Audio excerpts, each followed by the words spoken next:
Hello bachcho, let's read the question. This question says that the diagram above shows the megasporogenesis and the development of a female gametophyte in angiosperms. In which of the following options all divisions D1 to D5 and the structure S are correctly identified? इस question में हमारे पास megasporogenesis का एक diagram given है. हमें इनमें से identify करना है D1, D2, D3, D4, D5 and S label structure को एंड गिवन ऑप्शंस में से एक करेक्ट ऑप्शन को चूज करना है. इस क्वेश्चन में हमारा की कॉन्सेप्ट होगा to know about megasporogenesis. Megasporogenesis क्या होता है? मेगास्पोरोजेनेसिस होती है वो प्रोसेस जिससे क्या बनता है, फीमेल गैमेटोफाइट बनता है. It is the process of development of female gametophyte of angiosperms. और एंजियोस्पर्म्स का फीमेल गैमेटोफाइट कौन होता है? It is embryo sac. तो एम्ब्रियो सैक की फॉर्मेशन को हम क्या बोलते हैं? इस प्रोसेस को हम बोलते हैं मेगास्पोरोजेनेसिस. मेगास्पोरोजेनेसिस कैसे शुरू होती है? तो इन द ओव्यूल जो न्यूसेलस होता है, इस न्यूसेलस में से वन सेल डिफरेंशिएट करता है एंड ये फॉर्म करता है द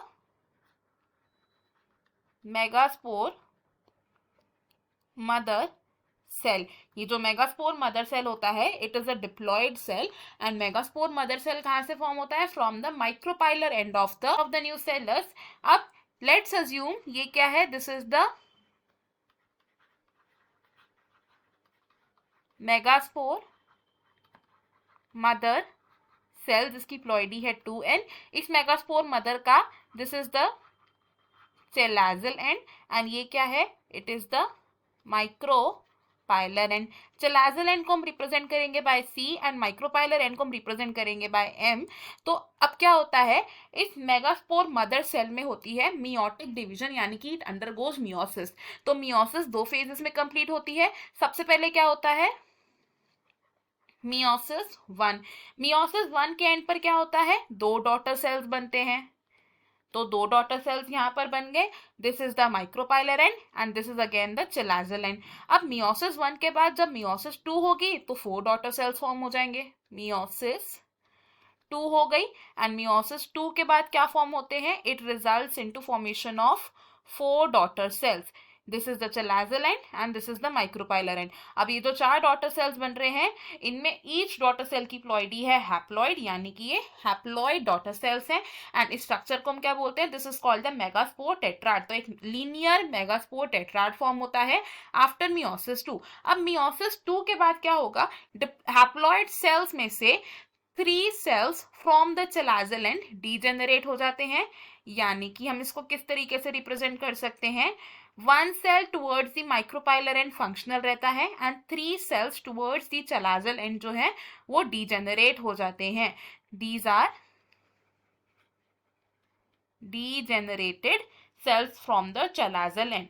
अब ये जो फंक्शनल मेगास्पोर बचा हमारे पास, ये फंक्शनल मेगास्पोर क्या करता है? ये एनलार्ज होता है. फंक्शनल मेगास्पोर क्या करता है? इट एनलार्जेस एंड एनलार्ज होकर ये अंडरगो करता है 3 mitotic divisions. It undergoes 3 mitotic divisions, यानी कि इसमें क्या होगी? 3 बार माइटोसिस होगी. लेकिन ये जो 3 माइटोटिक डिविजन्स हैं, इनमें सबसे पहले होती है सिर्फ, यानी कि first only karyokinesis occurs. Karyokinesis क्या होता है? It is the division of nucleus. तो हमारे पास क्या था? एक फंक्शनल मेगास्पोर था. ये फंक्शनल मेगास्पोर का साइज एनलार्ज हो जाएगा एंड ये अंडरगो करेगा 3 माइटोटिक डिविजन्स के. तो फर्स्ट माइटोटिक डिवीजन के बाद ये क्या फॉर्म करेगा?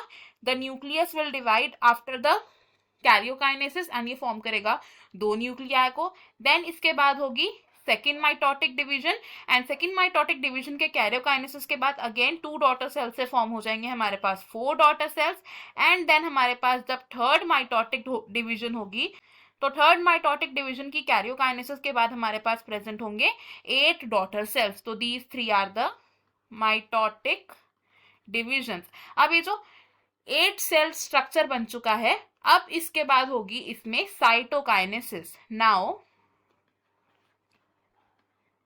Cytokinesis will occur. नाउ जब साइटोकाइनेसिस होगी तो उस टाइम क्या होता है, जो एक न्यूक्लिएट स्ट्रक्चर बना है हमारा, उस एक न्यूक्लिएट स्ट्रक्चर में से 3 न्यूक्लियाई मूव करेंगे to the chalazal end, 3 nuclei will move towards the micropylar end, and 2 nuclei बच जाएंगे सेंटर में।